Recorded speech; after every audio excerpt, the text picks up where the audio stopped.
नमस्कार, मैं मुकेश सुदैनिया। आप देख रहे हैं सीधे बोल यूपी। 14 मुलाकात, 62 ईमेल और एफ टीम फाइल। क्या है पूरा सच? कांग्रेस के राष्ट्रीय प्रवक्ता पवन खेड़ा ने प्रेस वार्ता में एक ऐसा दावा किया जिससे राजनीतिक गलियारों में हलचल मचा दी। आरोप 2014 से अब तक सत्ता के शीर्ष स्तर और एक बड़े कारपोरेट समूह के बीच 14 मुलाकात और 62 ईमेल का आदान प्रदान और यह सब जुड़ा बताया गया तथा कथित एफ टीम फाइल से। यह सिर्फ आरोपों की सूची नहीं थी। खेड़ा ने तारीख, संवाद और शेयर ट्रांजैक्शनों का हवाला देते हुए कहा, यह मामला नीति न्यायिक और न्यायिक जवाबदेही का है। 2014 के बाद क्या बदला? 2014 में खेड़ा ने दावा किया कि 2014 में नई सरकार बनने के बाद कॉर्पोरेट संवाद का पैटर्न बदला। 2014-15 में इंफ्रास्ट्रक्चर, पोर्ट और एनर्जी सेक्टर से जुड़े प्रस्ताव पर शुरुआती ईमेल।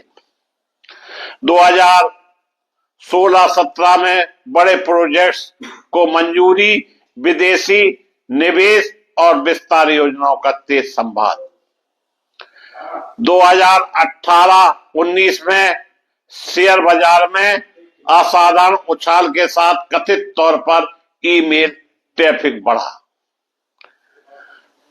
2020 से 22 तक महामारी के दौर में भी पूंजी विस्तार और अंतरराष्ट्रीय अधिग्रहण पर संपर्क। 2023-24 में विदेशी रिपोर्टों और विवादों के बाद भी संस्थागत चुप्पी, ऐसा विपक्ष का आरोप। कांग्रेस का कहना है कि 62 ईमेल सिर्फ रूटीन कॉर्पोरेट कम्युनिकेशन नहीं थे, बल्कि नीतिगत फैसलों से जुड़े थे। अडानी समूह पर सीधा हमला। प्रेस वार्ता में उद्योगपति गौतम अडानी और उनके भाई विनोद अडानी का नाम प्रमुखता से लिया गया। खेड़ा का आरोप, कुछ ऑफशोर कंपनियां और निवेश संरचनाओं के माध्यम से शेयरों का मूल्य असामान्य रूप से बढ़ा। विनोद अडानी से जुड़ी संस्थाओं के जरिए भारी संपत्ति का निर्माण हुआ। छोटे शेयर मूल्य से लेकर हजारों करोड़ों के मार्केट कैंप तक का सफर सवालों से घिरा। हालांकि अडानी समूह इन सभी आरोपों को पहले भी खारिज करता रहा है। उसका कहना है कि सभी लेन देन न्यायिक मानकों के अनुरूप है और अंतरराष्ट्रीय स्तर पर भी उनकी ऑडिटिंग हुई है। सेबी की भूमिका पर सवाल। कांग्रेस ने भारतीय प्रतिभूति और विनिमय बोर्ड SEBI की भूमिका पर भी सवाल उठाए। वर्तमान में सेबी की अध्यक्ष माधवीपुरी पूछ रही थी उस समय। खेड़ा का आरोप है, सेबी के समय रहने पर कड़ी कार्रवाई नहीं। संभावित हितों के टकराव की स्वतंत्रता जांच होनी चाहिए। न्यायिक की निष्पक्षता का सार्वजनिक भरोसा कम हुआ। सरकार का पक्ष की सेबी एक स्वतंत्र नियामक संस्था है और वह कानून के अनुसार जांच कर रही है। सुप्रीम कोर्ट की चुप्पी पर संस्थागत भरोसा। मामला जब न्यायपालिका तक पहुंचा तो सुप्रीम कोर्ट ऑफ इंडिया में विशेषज्ञ समिति गठित की और सेबी को जांच पूरी करने का समय दिया।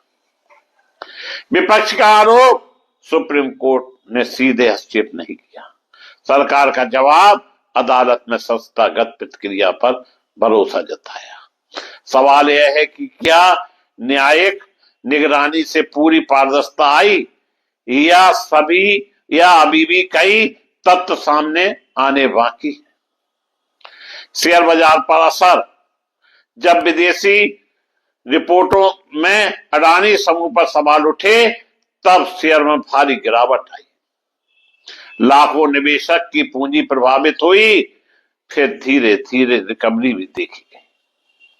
विशेषज्ञों का मानना है कि बड़े कॉर्पोरेट विवाद पूरे बाजार की स्थिरता को प्रभावित करते हैं। एप्स्टीन फाइल आखिरकार क्या? कांग्रेस ने जिस एप्स्टीन फाइल का उल्लेख किया वह कथित तौर पर ईमेल, संवाद और बैठक रिकॉर्ड का संग्रह है। विपक्ष का दावा है कि यही फाइल 14 मुलाकात और 62 ईमेल का आधार है। सरकार और संबंधित पक्ष से राजनीतिक आरोप बताते हैं और कहते हैं कि दस्तावेजों को संदर्भ से काटकर पेश किया जा रहा है। राजनीतिक स्तर, क्या मुद्दा सिर्फ आर्थिक नहीं राजनीतिक भी है? कांग्रेस संयुक्त संसदीय समिति जेपीसी की मांग कर रही है। सरकार का कहना है कि जांच पहले से चल रही है, जेपीसी की जरूरत नहीं। संसद से लेकर सड़क तक बहस तेज। खेड़ा ने कहा यह सिर्फ एक उद्योग समूह का मामला नहीं बल्कि संस्थागत जवाबदेही का मामला है। 14 मुलाकात, 62 ईमेल, शेयर वैल्यू में उछाल, नियामक पर सवाल, न्यायपालिका की निगरानी और इस सब के बीच सबसे बड़ा प्रश्न, क्या भारत में कॉर्पोरेट को और सरकार के रिश्तों की पारदर्शिता पर्याप्त है? विपक्ष से क्रोनी कैपिटलिज्म कह रहा है, सरकार इसे राजनीतिक प्रपुंडा बता रही है। सच्चाई का निर्धारण जांच, दस्तावेज, न्यायिक प्रतिक्रिया से होगा, लेकिन इतना तय है कि यह मामला आने वाले समय में राजनीतिक और अर्थव्यवस्था दोनों पर गहरा प्रभाव डाल सकता है। यह कहानी सिर्फ आरोप प्रत्यारोप की नहीं बल्कि लोकतंत्र में जवाबदेही की परीक्षा। दोस्तों, एप्स्टीन फाइल का मामला धीमे धीमे हर व्यक्ति के समझ में आता जा रहा है, जबकि विदेशों में जिनके नाम आए हैं वो इस्तीफे दे रहे हैं, लेकिन हमारे देश में बोली नहीं निकल रही है और जो बातें कही जाती हैं वो दिख भी रही हैं। हालांकि हमारे देश के रक्षा मंत्री पहले भी बयान दे चुके हैं कि एनडीए में इस्तीफे नहीं दिए जाते, एनडीए में इस्तीफे नहीं दिए जाते हैं। परंतु अब सब सही दिखने लगा कि एनडीए में इस्तीफे इसलिए नहीं दिए जाते हैं कि कहीं ना कहीं लोग भिड़े हुए हैं।